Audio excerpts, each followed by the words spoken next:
Hello नमस्कार साथियों, आप सभी का स्वागत है। मेरे प्यारे साथियों, जैसे कि अभी ग्रुप डी का एग्ज़ाम आ रहा है और एसएससी जीडी का भी एग्ज़ाम आ रहा है, बहुत सारे एग्ज़ाम आ रहा है। तो ग्रुप डी एग्ज़ाम में खास करके देखा जाए तो जनरल साइंस बहुत ज़्यादा इम्पोर्टेंट है। तो चलिए आज हम लोग जनरल साइंस के कुछ क्वेश्चन को डिस्कशन करते हैं, जो कि ग्रुप डी एग्ज़ाम के लिए खास करके डिज़ाइन किया गया है। तो आज का सेशन को शुरू करते हैं। तो उससे पहले चलिए आज के मोटिवेशन कोट्स को देखते हैं। तो देखिए आज का मोटिवेशन कोट क्या कहता है, देखिए, रात नहीं ख्वाब बदलता है, मंजिल नहीं कारवा बदलता है, जज्बा रखो जीतने का, किस्मत बदले ना बदले वक्त ज़रूर बदलता है। तो इसी मोटिवेशन कोट के साथ चलिए आज हम लोग सेशन को शुरू करते हैं। तो देखिए आज जो है सामान्य विज्ञान का क्वेश्चन है और वन लाइनर फॉर्म में है।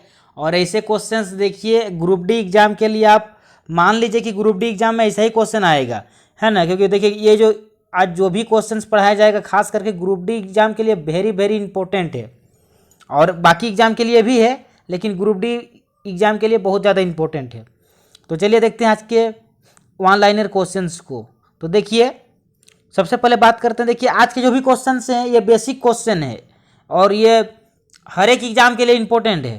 तो चलिए सबसे पहले देखते हैं। देखिए जीव विज्ञान का पिता, जो जीव विज्ञान है बायोलॉजी है, तो बायोलॉजी का फादर कौन है? अरस्तु। कौन है? अरस्तु। अरस्तु को जीव विज्ञान का पिता कहा जाता है। उसके बाद देखते चलिए जंतु विज्ञान, तो जंतु विज्ञान का जनक, तो जंतु विज्ञान का जनक भी कौन है? अरस्तु ही है। अगला देखिए जैव विकास को सर्वप्रथम समझाया, जो जैव विकास है इसको सर्वप्रथम समझाया किसने समझाया? तो देखिए लेमार्क ने समझाया। किसने समझाया? लेमार्क ने सबसे पहले जैव विकास को समझाया। उसके बाद देखते हैं चलिए चिकित्सा शास्त्र का जनक, जो चिकित्सा शास्त्र है, तो चिकित्सा शास्त्र का जनक कौन है? हिप्पोक्रेटस। कौन है? हिप्पोक्रेटस। अगला देखते हैं। देखिए वनस्पति विज्ञान का जनक, जो वनस्पति विज्ञान है, तो वनस्पति विज्ञान का जनक कौन है? थियोफ्रेस्टस। कौन है? थियोफ्रेस्टस। अगला देखते हैं। देखिए आधुनिक रसायन विज्ञान का जनक, तो जो आधुनिक रसायन विज्ञान है, तो आधुनिक रसायन विज्ञान का जनक किसे कहा जाता है? लेवोजियर्स को कहा जाता है। किसे? लेवोजियर्स को कहा जाता है। अगला देखते हैं। देखिए मानव खोपड़ी में हड्डियां होती है, जो मनुष्य की खोपड़ी है, तो मनुष्य की खोपड़ी में कितने हड्डियां होती है? 8 हड्डियां होती है। कितनी होती है? 8 हड्डियां होती है। देखिए मनुष्य का हृदय धड़कता है, जो मनुष्य का हृदय है वो कितना बार धड़कता है 1 मिनट में? तो 1 मिनट में 72 बार धड़कता है। देखिए थोड़ा बहुत आगे पीछे हो सकता है, लेकिन एक स्वस्थ व्यक्ति का जो हृदय है 72 बार धड़कता है। अगला देखते हैं। देखिए स्वस्थ मनुष्य की श्वास दर, जो स्वस्थ मनुष्य है उसका श्वास, तो 1 मिनट में कितना बार श्वास लेता है? तो 16 से 18 बार श्वास लेता है एक स्वस्थ मनुष्य। उसके बाद देखते हैं चलिए अगला। तो देखिए मस्तिष्क का वजन होता है, जो मस्तिष्क ब्रेन है, तो ब्रेन का वेट कितना होता है? कितना वजन होता है? जो मस्तिष्क का वेट है 1350 ग्राम होता है। कितना होता है? 1350 ग्राम होता है। अगला चलिए देखते हैं। तो देखिए अगला शरीर का सबसे बड़ा हड्डी, जो शरीर है, तो शरीर की सबसे बड़ी हड्डी क्या नाम क्या है? फीमर। और कहाँ पर ये फीमर हड्डी है? तो जांग में। जांग की जो हड्डी है जिसका नाम फीमर है वो शरीर का सबसे बड़ा हड्डी है। अगला देखते हैं चलिए। तो शरीर की सबसे छोटी हड्डी, तो सबसे छोटी हड्डी कौन सी है? तो स्टेपीज है। कौन सी है? स्टेपीज है। अगला देखते हैं चलिए। तो देखिए शरीर में सबसे मजबूत हड्डी, जो शरीर का सबसे मजबूत हड्डी है, तो देखिए वो जबड़े की हड्डी है। जो जबड़े में जो हड्डी है वो पूरा शरीर की सबसे मजबूत हड्डी है। अगला देखते हैं चलिए। तो शरीर का सबसे कठोर तत्व है, तो जो शरीर का सबसे कठोर भाग है, सबसे कठोर तत्व है, वो है आप लोगों का एनामिल। क्या है? एनामिल है। अगला देखते हैं चलिए। तो मनुष्य के सौंदर्य का अध्ययन, जो मनुष्य के सौंदर्य है इसके अध्ययन को क्या कहा जाता है? तो केलोलॉजी। क्या कहा जाता है? केलोलॉजी। देखिए आप इसको इस माध्यम से भी, इस ट्रिक से भी याद रख सकते हैं कि जो मनुष्य का सौंदर्य है ये कैसे निखरता है? केला खाने से। दरअसल केला खाने से निखरता है कि नहीं निकलता है अलग बात है, लेकिन ट्रिक के माध्यम से याद रख सकते हैं, एक इमेज बना सकते हैं कि नहीं केला खाएंगे तो शरीर का सौंदर्य निखरेगा। तो हम लोग इससे याद कर सकते हैं कि मनुष्य के सौंदर्य का अध्ययन को क्या कहते हैं? केलोलॉजी। चलिए अगला देखते हैं। तो देखिए जो शरीर का ताप नियंत्रक है, तो शरीर का ताप नियंत्रक जो है वो क्या है? आपका हाइपोथैलेसम है। क्या है? हाइपोथैलेसम ग्रंथि। जो हाइपोथैलेसम ग्रंथि है ये शरीर का ताप नियंत्रक है। अगला देखते हैं चलिए। तो अगला देखिए शरीर की सबसे बड़ी ग्रंथि, वेरी वेरी इंपॉर्टेंट, इसको वीवीआई बना लीजिए। शरीर की सबसे बड़ी ग्रंथि का नाम क्या है? यकृत, जिसको हम लोग बोलते हैं लीवर। अगला देखिए, मनुष्य में पसलियां पाई जाती है, तो कितनी पेशलियां पाई जाती है? तो देखिए मनुष्य में 12 जोड़ी पेशलियां पाई जाती है, पसलियां। उसके बाद देखिए, शरीर में हड्डियों की कुल संख्या, तो शरीर में कुल कितना हड्डी होता है? तो देखिए शरीर में टोटल 206 को हड्डी होता है, एक स्वस्थ मतलब एक स्वस्थ मनुष्य और परिपक्व मनुष्य में। बच्चे में अधिक होता है, जब छोटा बच्चा होता है तो छोटा बच्चा का लगभग 300 के आसपास हड्डी होता है, लेकिन जैसे ही वो परिपक्व हो जाता है तो उसके पास 206 को हड्डी होता है। देखिए, मांसपेशियों की कुल संख्या, तो शरीर में मांसपेशियां कितना है? तो 639 वो लगभग मांसपेशियां शरीर में है।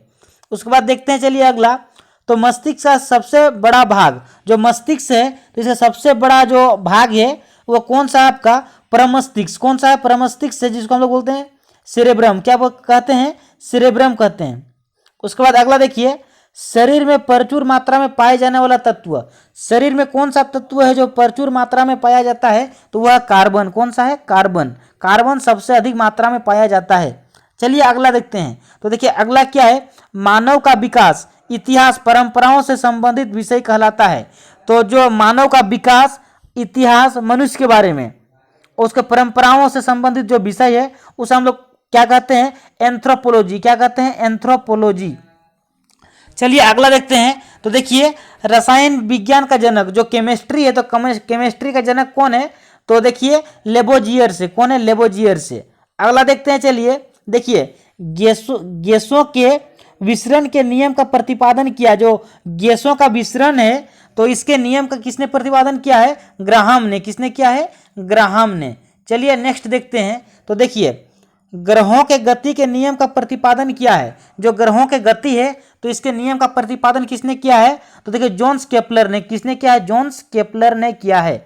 चलिए अगला देखते हैं, और वेरी वेरी इंपॉर्टेंट, और यह तो अभी बच्चा को पता चल गया है, लेकिन तो फिर भी एग्जाम के लिए इंपॉर्टेंट है, आ सकता है, लेकिन इसकी जानकारी लगभग सबको है। जो E बराबर mc² है, ये किसने दिया ये फॉर्मूला? तो यह पर फॉर्मूला दिया गया है आइंस्टाइन के द्वारा। किसके द्वारा? आइंस्टाइन के द्वारा। अगला देखते हैं, चलिए, तो देखिए जड़त्व के नियम की खोज, जो जड़त्व है, जड़त्व के नियम की खोज किसने किया है? गैलीलियो ने। किसके द्वारा किया गया? गैलीलियो के द्वारा किया गया है। चलिए अगला देखते हैं, देखिए गुरुत्वाकर्षण के नियमों का प्रतिपादन, तो जो गुरुत्वाकर्षण का नियम है, तो गुरुत्वाकर्षण का नियम किसके द्वारा दिया गया है? न्यूटन के द्वारा। किसके द्वारा? न्यूटन के द्वारा गुरुत्वाकर्षण का नियम दिया गया है। चलिए अगला देखते हैं, तो देखिए प्राकृतिक वर्ण सिद्धांत का प्रतिपादन, जो प्राकृतिक वर्ण है तो इसके सिद्धांत का प्रतिपादन किसके द्वारा किया गया है? तो डार्विन के द्वारा किया गया है। याद रखिएगा, इंपॉर्टेंट है। देखिए उत्परिवर्तन का सिद्धांत दिया है, जो उत्परिवर्तन है इसका सिद्धांत किसने दिया है? तो देखिए हार्गो डी ब्रिज ने दिया है। किसने दिया है? हार्गो डी ब्रिज ने दिया है। अगला देखते हैं, चलिए, तो देखिए नेचुरल सिलेक्शन का सिद्धांत, जो नेचुरल सिलेक्शन है तो इसका सिद्धांत किसने दिया है? डार्विन ने दिया है। किसने दिया है? डार्विन ने दिया है। अगला देखते हैं, देखिए विकास के सिद्धांत के प्रतिपादक, जो विकास का सिद्धांत है तो यह किसके द्वारा दिया गया? इसका प्रतिपादन किसके द्वारा किया गया है? तो चार्ल्स डार्विन के द्वारा। किसके द्वारा? चार्ल्स डार्विन के द्वारा दिया गया है। अगला देखते हैं, देखिए अनुवांशिकता के जन्मदाता, जो अनुवांशिकता है तो इसके जन्मदाता कौन है? तो ग्रेगरी मेंडल है। कौन है? ग्रेगरी मेंडल है। अगला देखते हैं, चलिए मेंडल ने अपने प्रयोग के लिए चयन किया गया था, वेरी वेरी इंपॉर्टेंट। जो मेंडल है तो जो अपना प्रयोग कर रहे थे तो किस पर प्रयोग कर रहे थे? तो मटर के पौधे पर। किस पर? मटर, जो चना मटर होता है ना, मटर, तो मटर के पौधे पर यह अपना परीक्षण कर रहे थे, अपना प्रैक्टिस अपना कर रहे थे। चलिए अगला देखते हैं, देखिए अनुवांशिकता के विज्ञान को अनुवांशिकी कहा था। जो अनुवांशिकता का विज्ञान है इसको अनुवांशिकी किसके द्वारा कहा गया था? तो देखिए डब्ल्यू वाटसन के द्वारा। किसने कहा था? डब्ल्यू वाटसन ने कहा था। चलिए नेक्स्ट देखते हैं, देखिए नेक्स्ट नहीं है, इतना ही है आज के सेशन में, और आगे हम लोग सामान्य विज्ञान के सारे क्वेश्चन को डिस्कशन करेंगे जो आने वाले एग्जाम, जो अभी आने वाला खास करके ग्रुप डी का एग्जाम है उसके लिए महत्वपूर्ण है, और बाकी एग्जाम के लिए भी। और इसी प्रकार से हम लोग इस चैनल में सुबह को करंट अफेयर्स पढ़ते हैं और दिन भर इसमें आप लोगों को क्लास मिल रहा है इस चैनल में, और बहुत अच्छा से पढ़ाया जा रहा है। हम लोगों का पूरी टारगेट है कि ग्रुप डी एग्जाम से पहले आप लोगों को इस कदर पढ़ाया जाए, इस तरह से पढ़ाया जाए, इस प्रकार से प्रैक्टिस करवाया जाए ताकि एग्जाम की खोपड़ी में आप लोग छेद करके आए और इस बार सिलेक्शन लेकर रहें। तो मेरे प्यारे साथियों, इसी उम्मीद के साथ हम लोग सब एक साथ एकजुट होकर के पूरा डेडिकेशन के साथ काम कर रहे हैं। बस आप लोग भी अपने डेडिकेशन को कम मत होने दीजिएगा। आप लोग एकदम पूरा मोटिवेट रहिए, ऊर्जावान रहिए और अपने एग्जाम के प्रति अपने लक्ष्य को एकत्रित कीजिए और अपने जो काम मतलब तैयारी को बुलंद बनाते रहिए। डेली प्रैक्टिस सेट लगाइए। प्रैक्टिस सेट बहुत ज़्यादा इंपॉर्टेंट है। डेली एक प्रैक्टिस सेट लगाइए, एनालिसिस कीजिए और रेगुलर क्लास कीजिए। सफलता की यही कुंजी है। सफलता का कोई शॉर्टकट नहीं होता है। सफलता का एक ही है कि आप मैक्सिमम प्रैक्टिस करें। और अभी देखिए, जो भी एग्जाम आ रहा है, आप टेस्ट जरूर लगाइए मेरे प्यारे दोस्तों। टेस्ट बहुत इंपॉर्टेंट है, ठीक है। आप किसी भी सिलेक्टेड पर्सन को जाकर पूछिएगा तो वो बता देगा कि कितना इंपॉर्टेंट है टेस्ट लगाना। तो आप लोग टेस्ट जरूर लगाइए। आप लोग टेस्ट से पीछे मत हटिए, टेस्ट लगाइए। तो मेरे प्यारे साथियों, आज का सेशन को हम लोग इतना ही देखते हैं। और अगर वीडियो अच्छा लगा तो वीडियो को लाइक करें, चैनल में नए हैं तो चैनल को सब्सक्राइब करें और मैक्सिमम शेयर करें अपने सगा संबंधी, भाई बंधु, मित्र मित्रियों तक। Thanks for watching.